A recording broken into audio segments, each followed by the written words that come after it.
Good morning students. हमारा आज का टॉपिक है राष्ट्र निर्माण एवं उसके समक्ष चुनौतियाँ,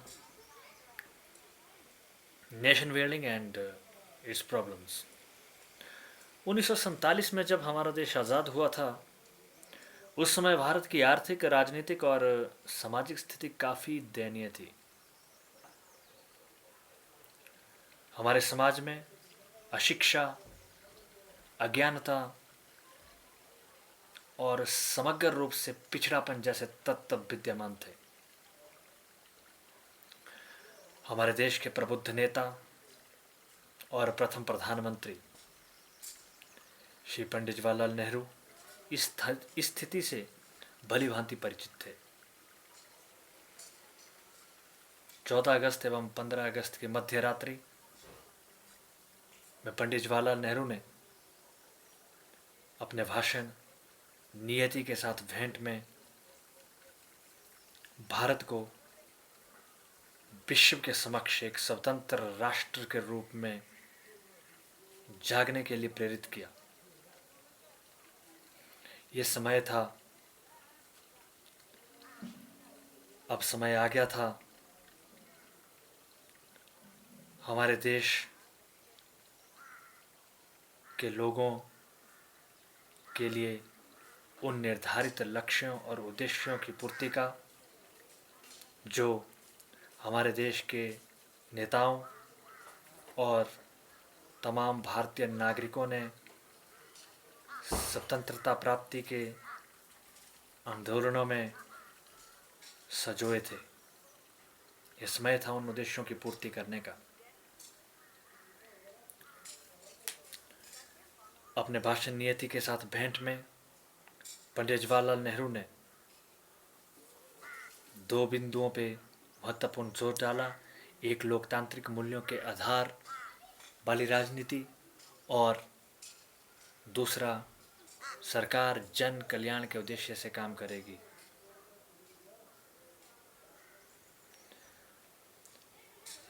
तमाम उद्देश्यों और लक्ष्यों को पूरा करने के लिए अब भारत आज़ाद था। ऐसे में हमारे देश का राष्ट्र निर्माण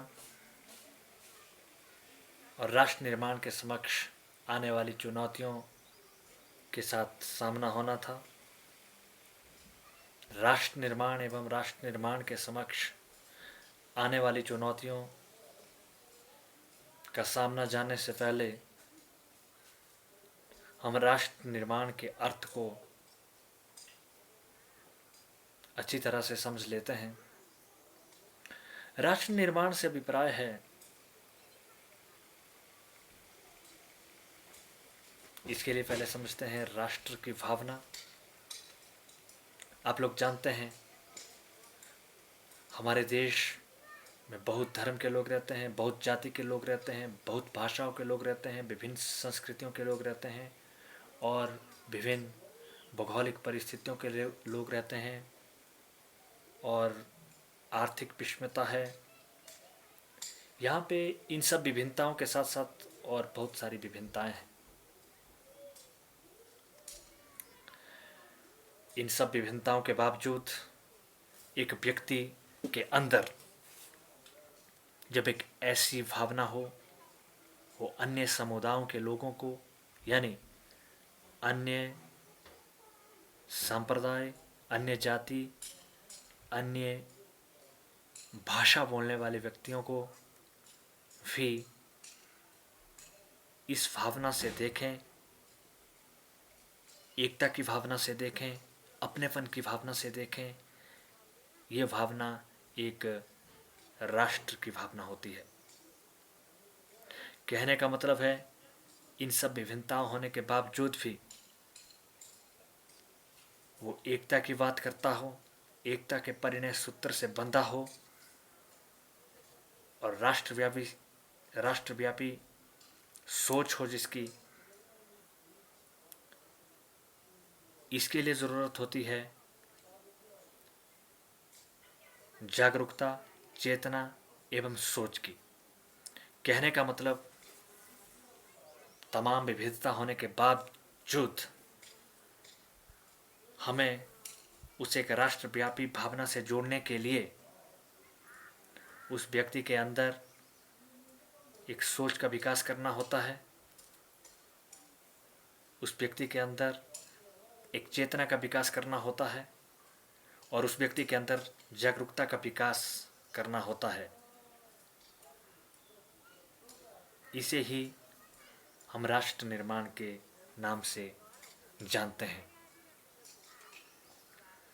अब बात करते हैं राष्ट्र निर्माण से संबंधित पंडित जवाहरलाल नेहरू का दृष्टिकोण। जो पंडित जवाहरलाल नेहरू का राष्ट्र के प्रति था, उन्होंने भारतीय इतिहास की तर्कसंगत व्याख्या की। न केवल भारतीय इतिहास का अध्ययन किया, विश्व का अध्ययन भी उन्होंने किया। उनकी पुस्तकें the glimpses of world history और द डिस्कवरी ऑफ इंडिया में उन्होंने भारत का सूक्ष्मता से अध्ययन किया, यानी भारत के इतिहास का अध्ययन सूक्ष्मता से किया। उन्होंने भारत की संस्कृति को समझा। भारत की संस्कृति को समझने के उपरांत उन्हें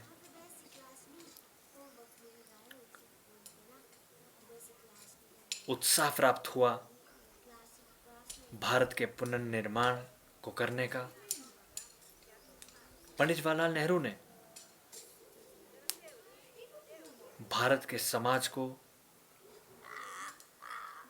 भारत के इतिहास का अध्ययन करने के पश्चात समाजवादी दृष्टिकोण से अध्ययन किया। अगला दृष्टिकोण उनका वैज्ञानिक दृष्टिकोण का था। उन्होंने राजनीतिक, सामाजिक और सांस्कृतिक समस्याओं का अध्ययन वैज्ञानिक दृष्टिकोण से किया और भारत में औद्योगिक स्थापना के लिए वो वैज्ञानिक दृष्टिकोण का पुरजोर समर्थन करते थे।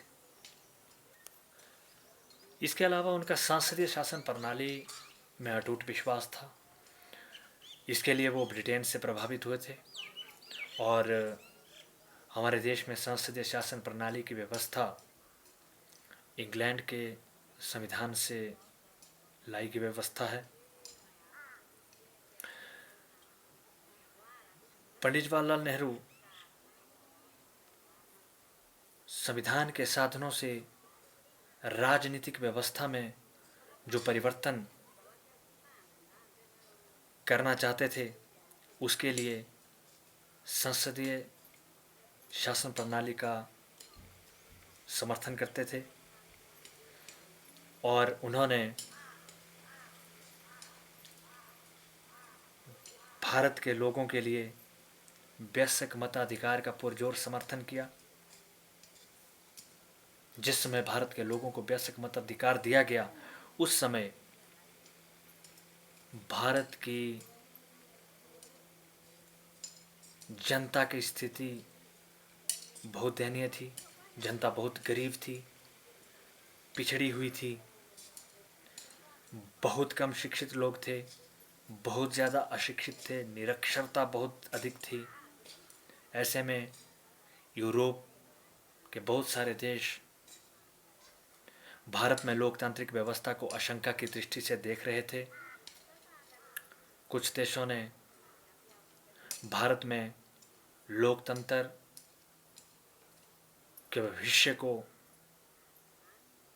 ठीक नहीं माना। लोकतंत्र भारत में जल्द समाप्त होगा, यहाँ तक भी कहा। परंतु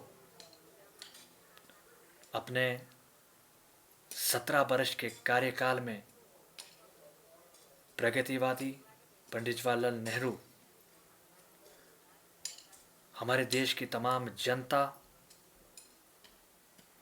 के अंदर लोकतांत्रिक मूल्यों का विकास करने में सफल हुए, लोकतांत्रिक भावना का विकास करने में सफल हुए।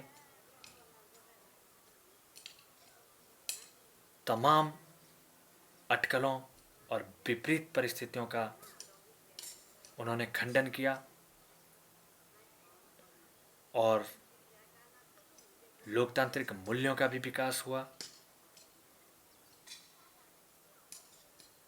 ये एक संसदीय शासन प्रणाली और लोकतांत्रिक शासन प्रणाली से ही संभव था, जो पंडित जवाहरलाल नेहरू का दृष्टिकोण था। इसके अलावा नेहरू जी का दृष्टिकोण मानवतावाद में आस्था था। वो मानवतावाद में आस्था रखते थे, यानी कि संपूर्ण संसाधनों का प्रयोग मानवता के कल्याण के लिए किया जाना चाहिए। मानव उनका केंद्र बिंदु था। ये उनकी राष्ट्र व्यापी और अंतर्राष्ट्रवादी सोच थी एक मानव के लिए, ताकि किसी भी तरह के संसाधनों का प्रयोग मानव की प्रगति के लिए किया जाए, मानव के विकास के लिए किया जाए।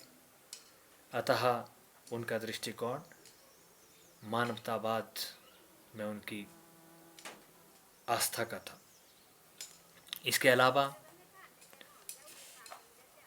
पंडित जवाहरलाल नेहरू ने भारत में धर्मनिरपेक्षता को चाहा।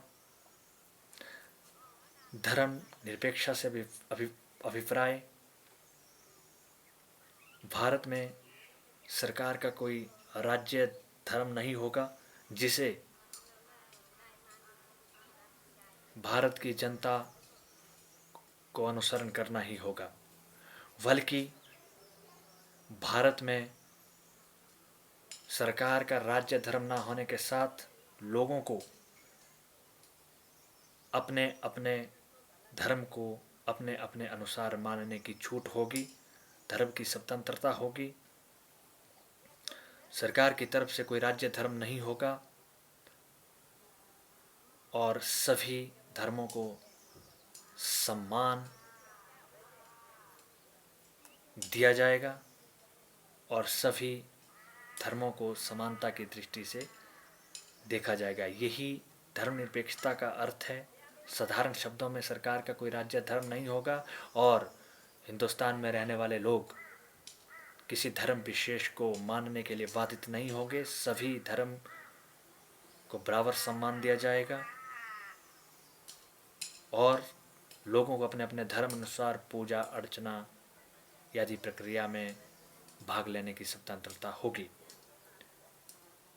इसका वर्णन, इस दृष्टिकोण का वर्णन भी पंडित जवाहरलाल नेहरू ने किया है। भारतीय लोकतांत्रिक प्रणाली को सफल बनाने के लिए आज हम राष्ट्र निर्माण एवं राष्ट्र निर्माण संबंधी श्री नेहरू के दृष्टिकोण को डिस्कस किया। इसके पश्चात हम राष्ट्र निर्माण के समक्ष आने वाली चुनौतियों का डिस्कस करेंगे। तब तक के लिए आपसे अनुमति चाहूँगा।